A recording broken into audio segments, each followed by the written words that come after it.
We all know that England was conquered by William the Conqueror in 1066. But we have forgotten, or do not care to remember, that 600 years later, England was also conquered by another William. William of Orange was Dutch rather than Norman, and whilst there's no doubt that the Norman conquest of 1066 changed England radically, the Dutch conquest of 1688 also had profound consequences, and not just for England, but arguably for the whole of the rest of the world. For the revolutionary government that it ushered in transformed England from a feeble imitator of the French absolute monarchy and a mere bystander in European affairs into the most powerful and aggressively modernizing state in Europe. In short, the Dutch conquest invented a modern England, a modern monarchy, perhaps even modernity itself.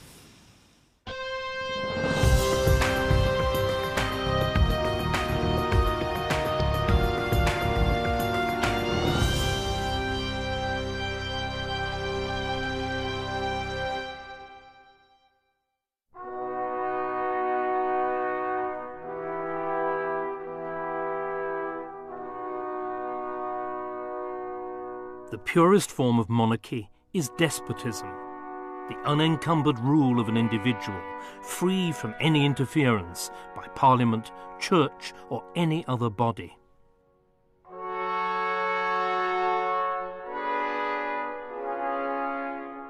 Few monarchs ever achieve this, though many aspire to it.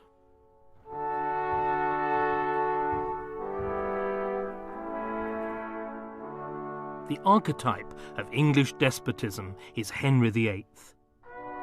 To this day, his image is an icon, an instantly recognizable symbol of absolute kingship. This is a later copy of Holbein's great dynastic mural, which shows Henry VIII as head of his family and head of the church. In the later 17th century, the original of this wall painting was still one of the wonders of Whitehall Palace, and fittingly so, for Restoration England was still shaped by the key legacy of the reign of Henry VIII, the Act of Supremacy, which made the king supreme head of the Church of England.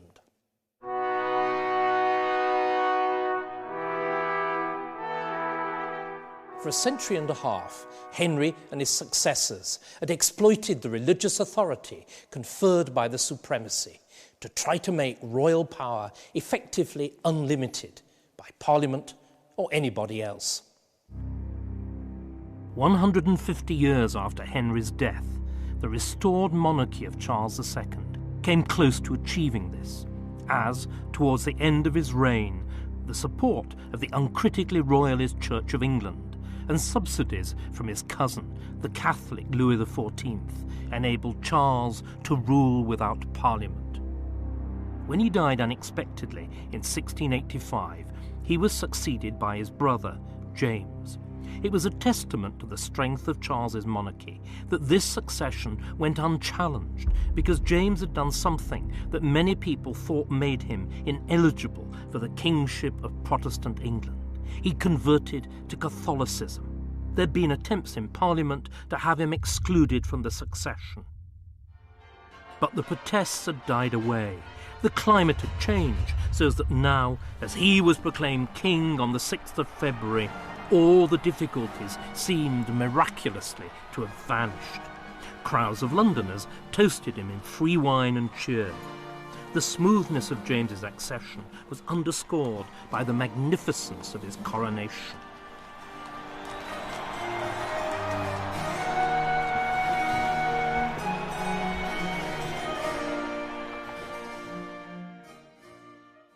Appropriately, it was commemorated in this lavishly illustrated souvenir volume by Francis Sandford.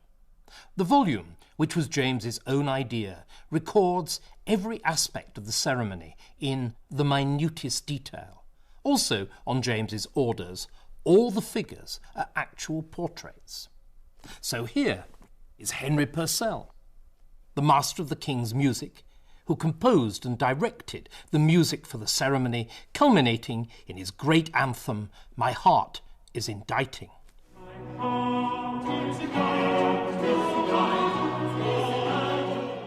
And here is the diarist, Samuel Pepys. In his capacity as one of the barons of the Cinque Ports, he helped to carry the canopy over the king in the initial procession from Westminster Hall to the Abbey. Here are the various stages. The coronation, first of all, of the king himself, and then of the Queen, Mary of Modena. And here is the coronation banquet. Sandford took the trouble to note the position of every plate and provided a key listing each dish by number. It's a remarkable document, which, with the crayfish placed next to the blancmange, records the eating habits of a different age. And here is the final fireworks display. It was dominated by a huge blazing sun. The sun in splendour was a universal emblem of monarchy, and of the monarchy of James's cousin, Louis XIV of France in particular. The Sun King, as Louis was known, ruled the most successful monarchy in Europe. Catholic, conquering and autocratic, he exercised a level of despotic power that was unthinkable in England. To most Englishmen, Louis represented a dangerous mixture of religious fanaticism and military might. But James admired his glamorous cousin. Did the sun and the great crowned figure of Monarchia that also appeared in the coronation fireworks suggest that James would like England to go the same way as Louis's France? But these worries were for later. At his coronation in Westminster Abbey, there was no hint of unease. Instead, the mood was a celebration of the miraculously smooth and trouble-free transfer of power. For James, a convert to the Church of Rome, to become, as king, head of the Church of England, was indeed a miracle. Perhaps it was a horrible misunderstanding. That was certainly the opinion of a group of English exiles in the Dutch Republic. Known as Whigs and staunch believers in Protestantism and limited monarchy, they'd been forced to flee when they'd lost the battle to keep James from the throne. They were in despair at the complacency of those in the Church of England and in Parliament, known as Tories, who now supported a Catholic king. Only an armed invasion, the Whig exiles thought, could save England from Catholic absolutism. Its natural leader was one of their own number, James, Duke of Monmouth, who, because he was Charles II's bastard son, had some sort of claim to the throne. His fellow exiles managed to persuade him to lead an expedition, and on the 24th of May he set sail to England at the head of a pathetically small force of 3 ships and only 83 men. The little band made for the coast of Dorset, an area where the good old cause of English republicanism had been particularly strong. James, for his part, was worried about insurrection elsewhere and was able to spare only 2,000 or 3,000 troops against Monmouth, but at least they were professional soldiers, and that proved decisive. The showdown came here at Sedgemoor. Boxed in by the Royal Army, Monmouth decided that his only chance was to launch a surprise nighttime attack. The tactic made sense, but his scratch troops were incapable of carrying it out. Instead, as dawn broke, they were routed by the king's troops. 500 of them were killed and 1,500 captured. By then, Monmouth himself had fled. 2 days later, he was discovered hiding in a ditch, made prisoner, and taken to London. There was no need for a trial. Monmouth had already been condemned as a traitor by Act of Parliament. He was brought to Tower Hill for execution on the 15th of July. James had easily overcome what had only ever been a revolt of enthusiastic amateurs. But a far greater challenge was to come from within his own government, as James was plunged into a crisis almost entirely of his own making.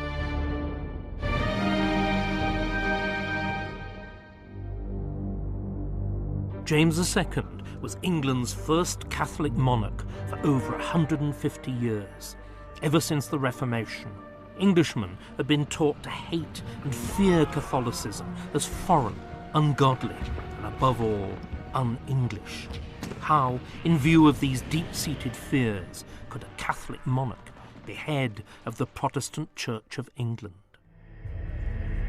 In Parliament, the ruling Tories were anxious to be reassured. They had supported James's right to become king. Now, in return, they naturally expected that James, Catholic though he was, would be equally unwavering in his support for the Church of England. And, at first, it looked as though he would be. I have been reported a man for arbitrary power, but I know the principles of the Church of England are for monarchy. Therefore, I shall always take care to defend and support it. Things apparently got off to a good start with this speech by James to the first Privy Council meeting of his reign. His hearers applauded, and the king basked in their approval. In fact, there was misunderstanding on both sides. The Tory councillors thought that James had promised to rule as though he were an Anglican, while James, for his part, thought that the Tories and the Church of England would continue to support him, whatever he did. Both sides were quickly to be undeceived, for James was a man with a mission.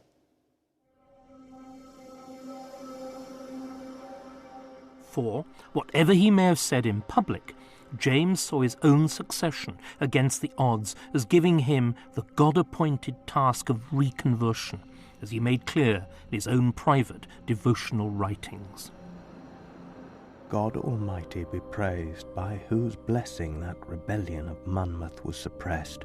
It was divine providence that drove me early out of my native country, and it was the same providence ordered it so that I passed the time in Catholic kingdoms. James's mission, then, was to convert the country back to Catholicism. But what method would he use? Would it be persuasion or coercion? Here memories mattered. The Catholic Queen, Bloody Mary, had used the rack and the stake, and thanks to Fox's Book of Martyrs, the memory was still fresh in England. So too was the massacre of St. Bartholomew's Eve, the slaughter of Protestants which had occurred during the French Wars of Religion.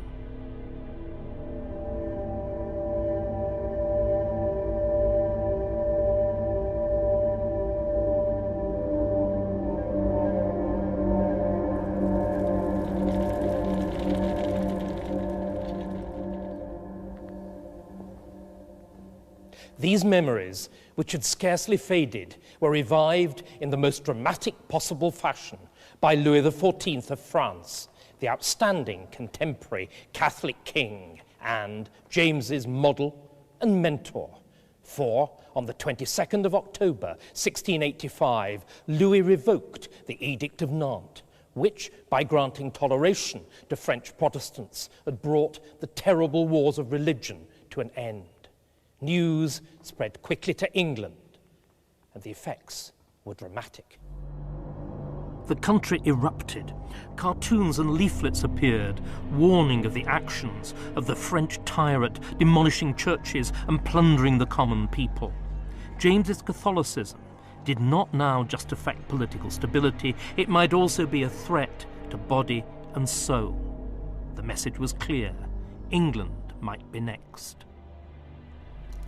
Could something like the revocation of the Edict of Nantes happen in the England of James II? A Catholic army harass English Protestants and compel them to convert or to emigrate? Circumstances made it infinitely improbable. But James, by his single-minded determination to allow Catholicism a level playing field with the established Protestant Church, did his best to make the improbable seem a real possibility. In private, James made representations about the persecution of French Protestants, but his public actions seemed to fulfill the worst fears of a Catholic takeover. James had recruited, as part of his professional army, 100 officers who were Catholics. This was acceptable in an emergency, but it was technically illegal. An Act of Parliament, called the Test Act, forbade the employment of Catholics in any public post, including the army.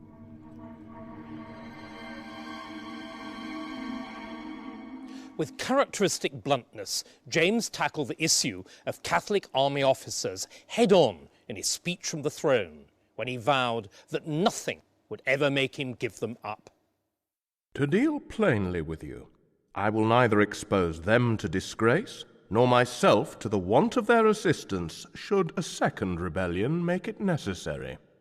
This was to fling down a challenge to both Houses of Parliament. In the Commons, a backbencher invoked the spirit of parliamentary freedom.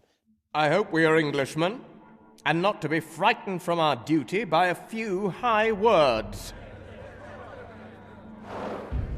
In the Lords, the Bishop of London declared that for the King to act in contravention of the Test Act would undermine the security of the Church of England. James had lost the fight. Furious and frustrated, he dismissed Parliament. He would have to get round the Test Act some other way. He turned his attentions to the judiciary, the only other body whose authority remotely compared with Parliament's. He began to prepare the ground. First, the bench of judges was purged of waverers. Then, a test case was brought on behalf of a Catholic army officer to whom James had granted a royal dispensation or waiver from the requirements of the Test Act. The Lord Chief Justice read out the judgment on behalf of his almost unanimous colleagues. It could hardly have been clearer or more subversive. The kings of England are sovereign princes.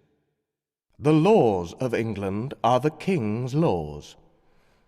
It is an inseparable prerogative of the kings of England to dispense with penal laws upon particular necessary reasons, and of those reasons the king himself is sole judge.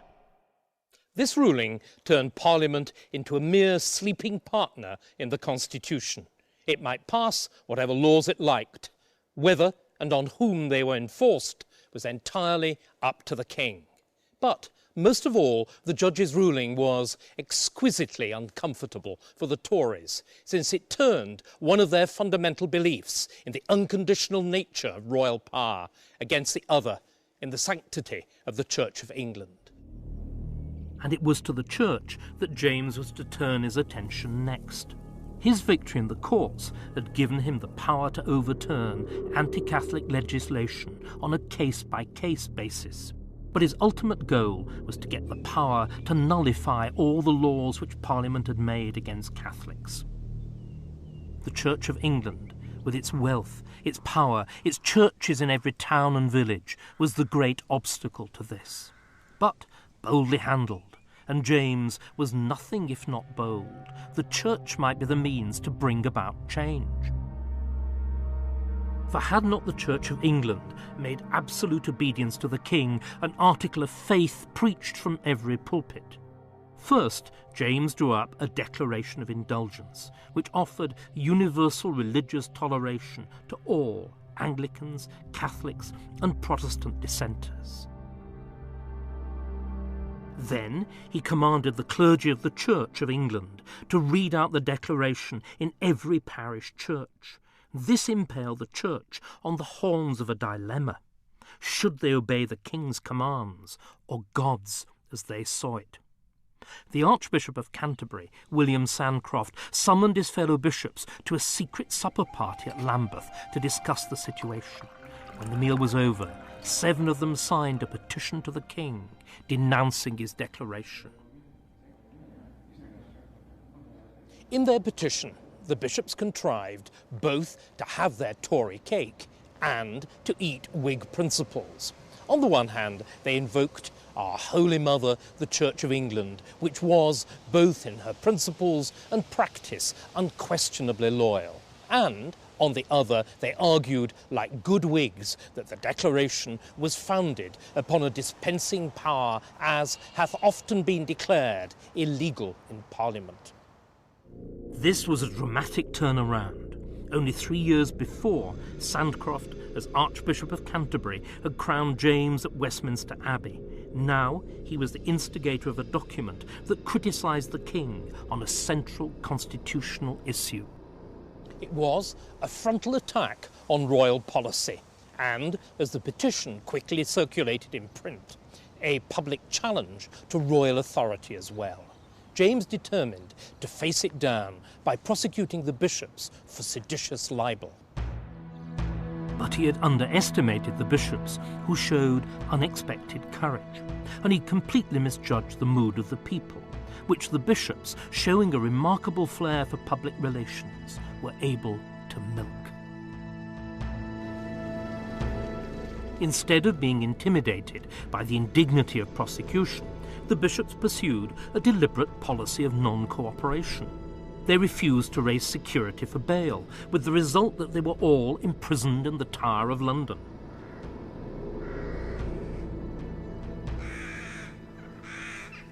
It was a terrific coup. Crowds of Londoners had cheered them from the river bank as they were brought here by water. When they landed, the soldiers of the garrison received them on their knees, and the governor treated them not as prisoners, but as honoured guests.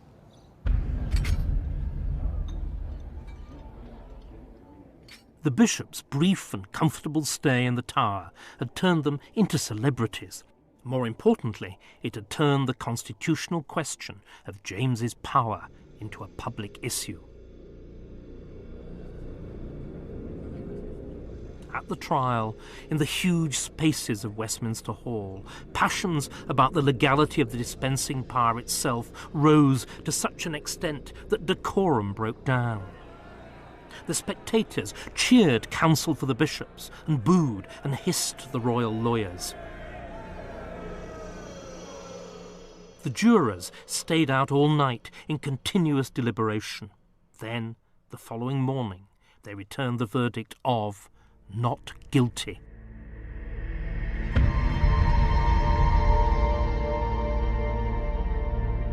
Instead, it was James's government that had been condemned. His bid to become an absolute monarch in the mould of his cousin Louis, or even his predecessor Henry VIII, had failed.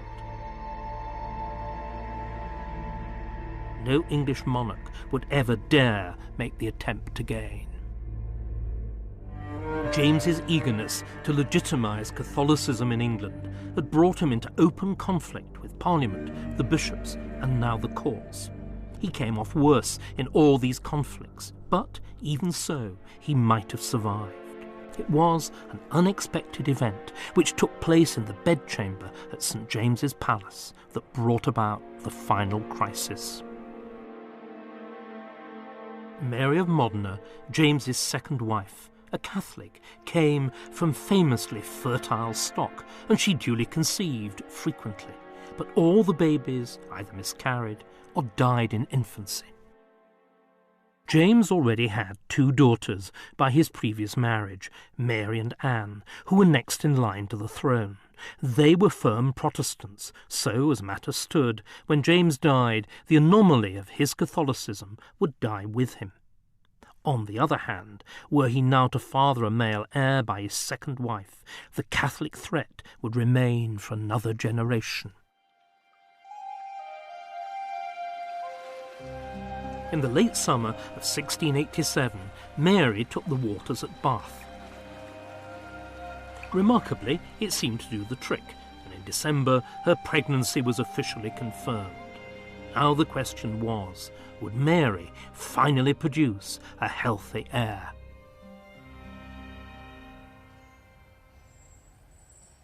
Her labour began at St. James's on the morning of the 10th of June, 1688, in this very bed, and, after a short labour, impeded only by the crowd of witnesses crammed into the royal bedchamber, she gave birth at about 10 a.m.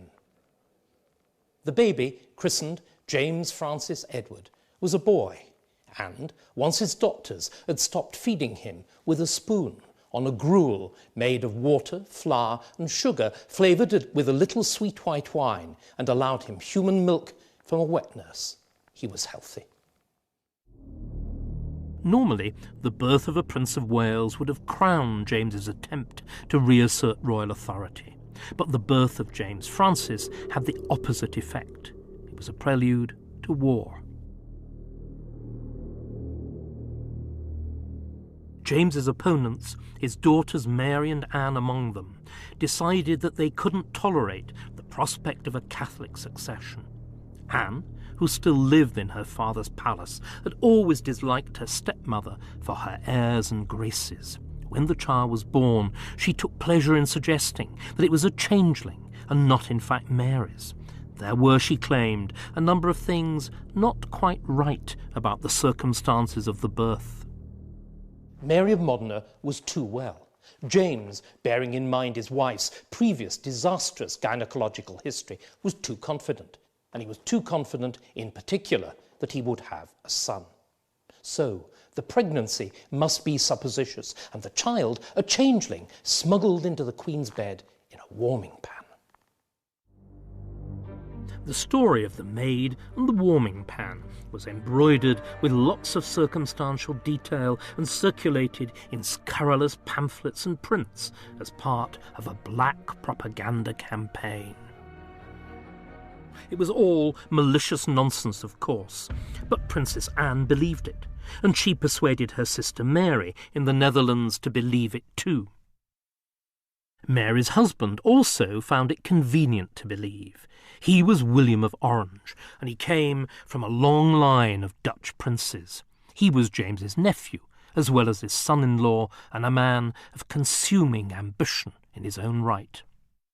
By 1688, William was a hardened general and politician. But his goal, to unite England and the Netherlands in a Protestant crusade against the overweening Catholic power of Louis XIV's France, remained unchanged. The new palace he built at Het Loo was almost a conscious answer to Louis XIV's Versailles, a visible expression of princely power, but executed with Protestant decorum and restraint. For William was not a king, but the first citizen and general of the Dutch Republic, with his power finely balanced against that of the rich merchant guilds. Here there could be no question of him becoming an absolute ruler, nor did he want to.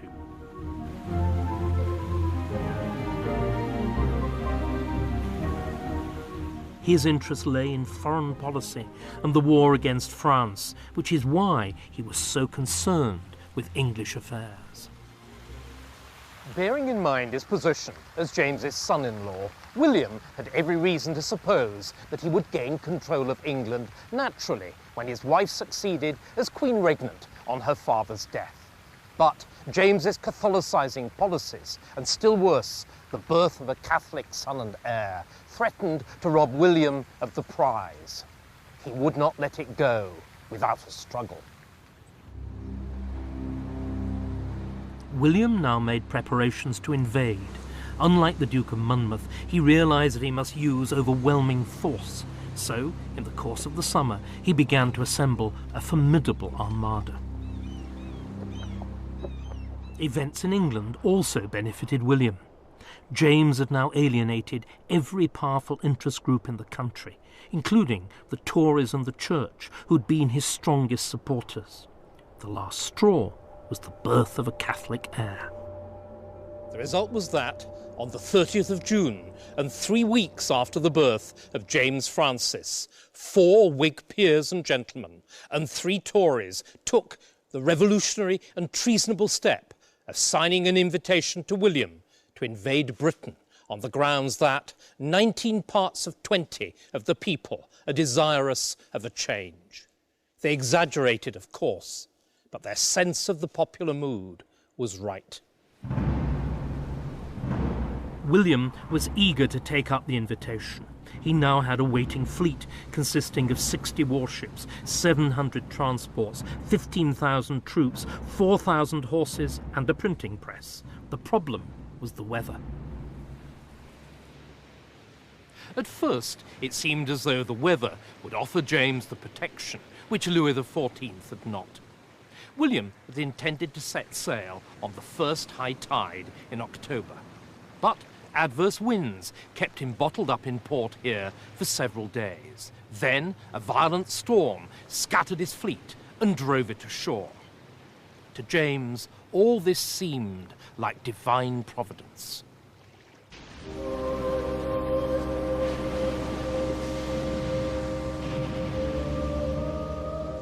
I see God Almighty continues his protection of me and of my realm.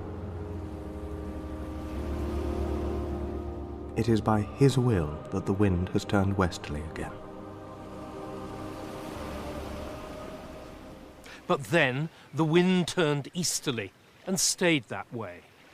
The result not only blew William to England, it also blew away James's confidence, and with it his authority.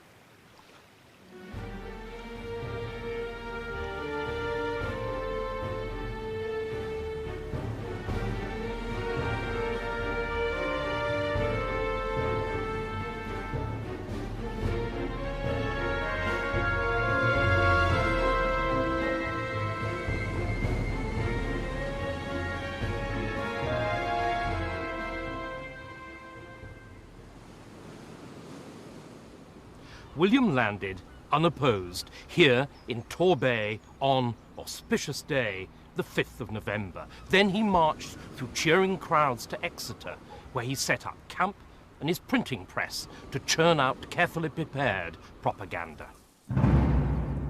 But words alone were, it appeared, not going to be enough to give him control of England. For, camped on Salisbury Plain between William and the seat of government in London, was an army of 25,000 soldiers, all nominally loyal to his father-in-law, the king.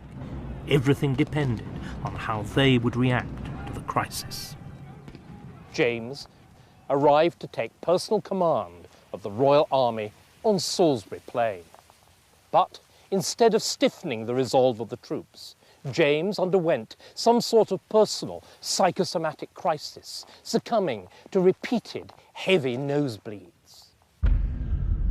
The illness seems to have been a symptom of some profound crisis of confidence. James, who'd been so confident of his divinely ordained mission, suddenly lost faith that God was, after all, on his side. Quite why will never be known. Was his overweening self-confidence and sense of divine mission just too brittle to cope with a real challenge? Or was he undermined by a justifiable fear of betrayal within his own inner circle? At any event, on the 23rd of November, James decided to cut and run and return to London. The decision sent a disastrous signal. If the king wasn't prepared to stand and fight in his own cause, why should anybody else bother to risk their neck on his behalf? By the time he arrived in London, his leading general and his own daughter Anne had deserted to join William. Who would be next to go?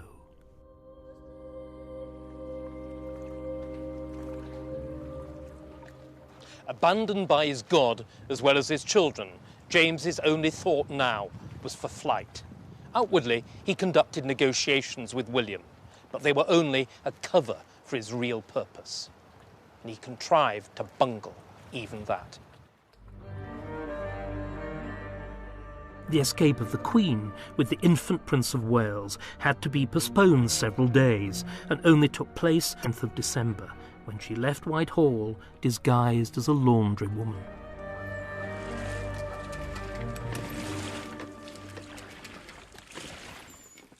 James himself quit the capital the next day, first flinging the matrix or mould of the Great Seal into the Thames, so that the seal, the supreme emblem of royal authority, couldn't be used to legitimise either his own overthrow or the nomination of a successor.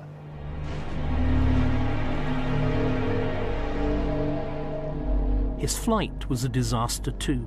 Dressed as an ordinary country gentleman, he rode to the North Kent coast, where he embarked for France. But he was caught and then rescued by a loyal detachment of his guards and brought back to London. By then, it was too late. William arrived and took control of the capital.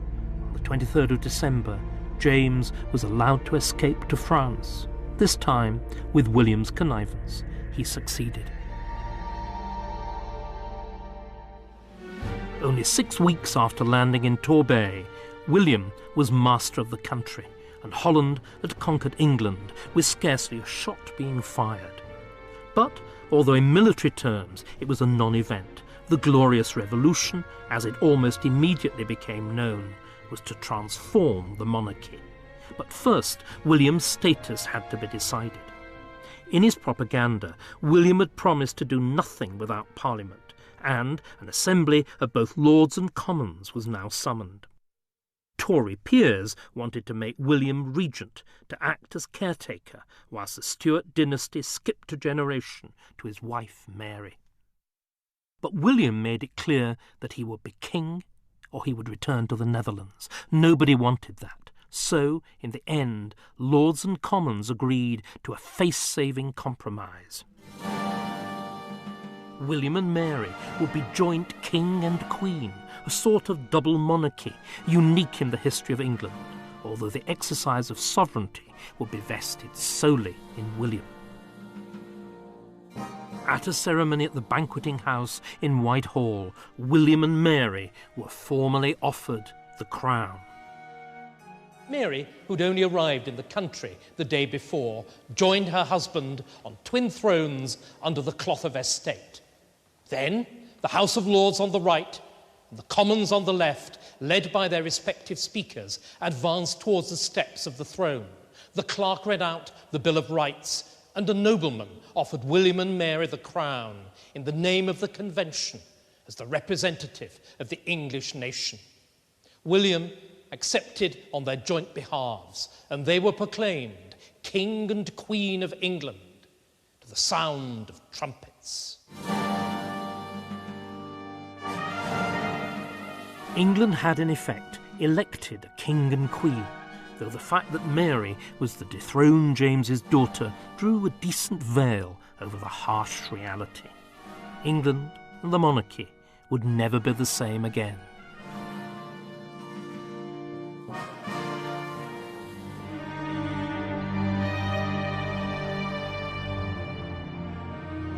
Through the extraordinary agency of an invited, armed, yet virtually bloodless invasion of the country, William and Mary had become joint monarchs of England. 2 months later, their coronation took place in Westminster Abbey, with a new ceremony, and, in particular, a new oath that had been transformed to reflect the new realities of power. Just as innovatory was the coronation sermon. Ever since the time of Henry VIII, preachers at the coronation had vied with each other to elevate the monarch come supreme head of the church to an almost godlike plane. But in 1689, all this changed too, and the preacher began by asserting that despotic command had no place in the divine scheme of things. A rigour in commanding and a cruelty in punishing must find patterns elsewhere than in God's governing the world. Happy we, the preacher said, by way of contrast, who are delivered from both extremes, who neither live under the terror of despotic power, as France under Louis XIV, nor are cast loose into the wildness of governed multitudes, as England herself had been during the Civil War and Commonwealth. Of the Father, Son, and Holy Ghost. Amen. God save King William and Queen Mary. As the preacher finished, the congregation broke into infinite applause. They were responding as though the ancient mysteries of the English coronation service had been transmuted into the inauguration ceremonies of a popular prince-president of a middle-of-the-road republic, as of course William was in his native Holland. Parliament was not, of course, going to go the whole hog and declare England a republic again. But after having given him the crown he wanted, Whigs and Tories united to restrict the powers that he or any future monarch could exercise. They drew up the Declaration of Rights, intended to encapsulate the ancient rights and liberties of the nation. It laid the foundations for a limited or constitutional monarchy.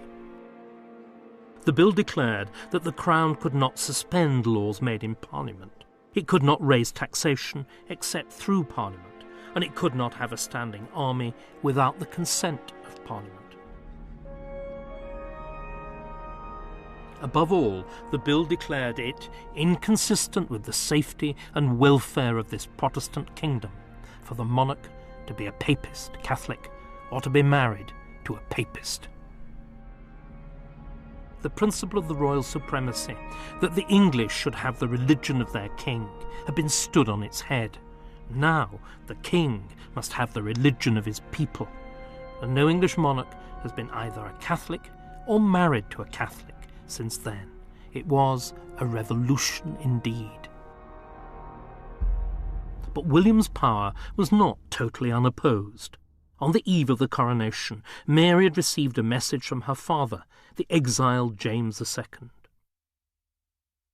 If you are crowned while I and the Prince of Wales are living, the curses of an angry father will fall upon you, as well as those of God.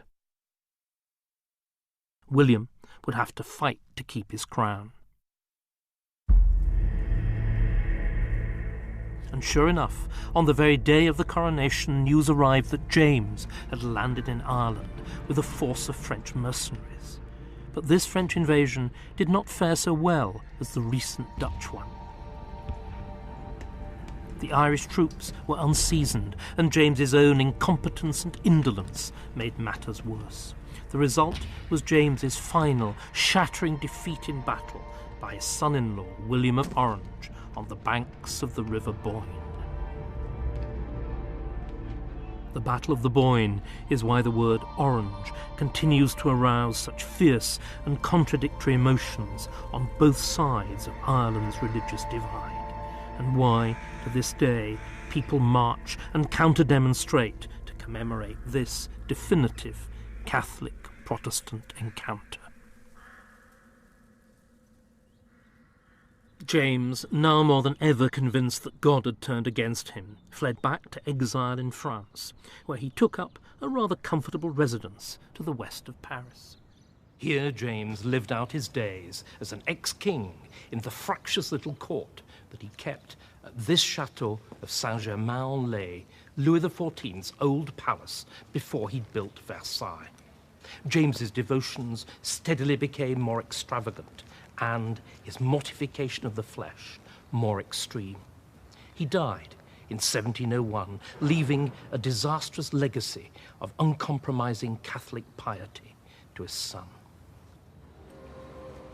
James was buried in France, provisionally, in the hope that his body would be reinterred in Westminster Abbey. Instead, the French revolutionaries first displayed it as a tourist attraction, and then destroyed it.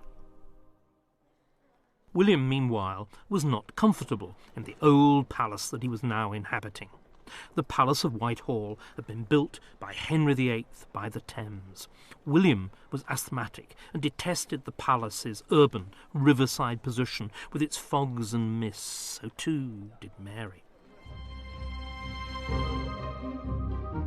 Instead, they longed for the modern, comfortable residences they'd been used to in the Netherlands.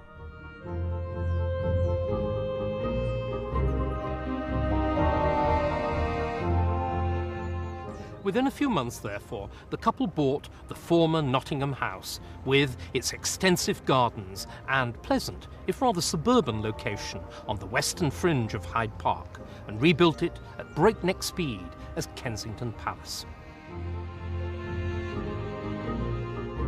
The result, described by one contemporary as very noble, though not great, was exactly the kind of residence that William and Mary were used to at Het Low. In England, it was a new palace for a new, more modest monarchy. Meanwhile, Whitehall was abandoned for all save ceremonial occasions. Neglected, like all underused buildings, in 1698 it caught fire.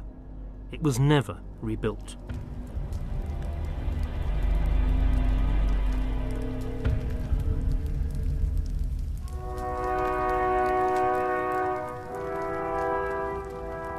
Perishing in the flames and ruins was the great dynastic mural of Henry VIII and his family, which, more than any other single image, represented the awesome powers of the royal supremacy over church and state.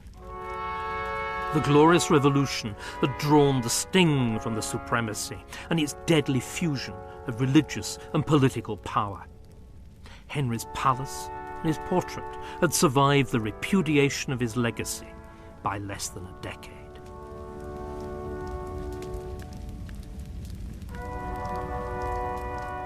Those who watched the fire at Westminster knew that by overthrowing their anointed, legitimate king and choosing another, England had entered a dangerous and unfamiliar world.